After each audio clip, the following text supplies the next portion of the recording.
Ne kadar vaxt keçib gülüm o gündən. Mən indi anmışam səni duymağı. Bir körpə olmuşam o günlərdə mən. Sevmişəm oynayıb uyuyub yatmağı. Sen benim neyimi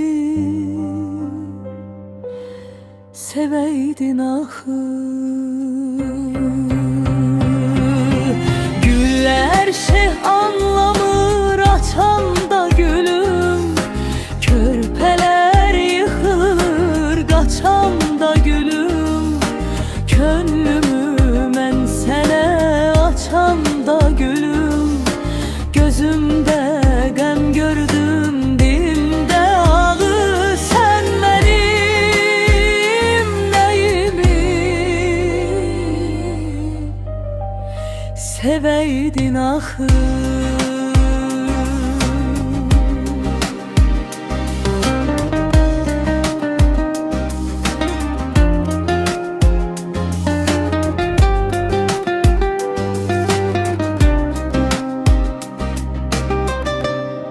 Unuttum könlümden, silmedim seni.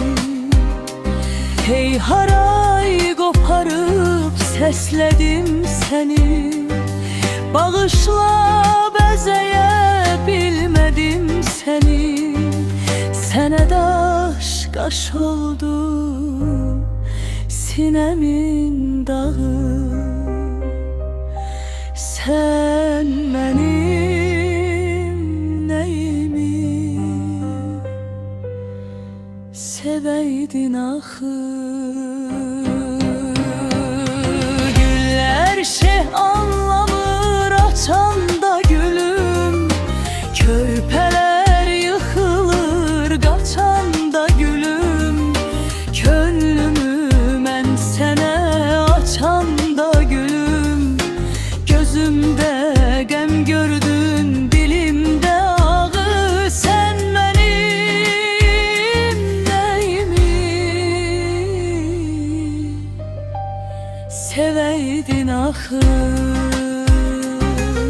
Sen benim neyimi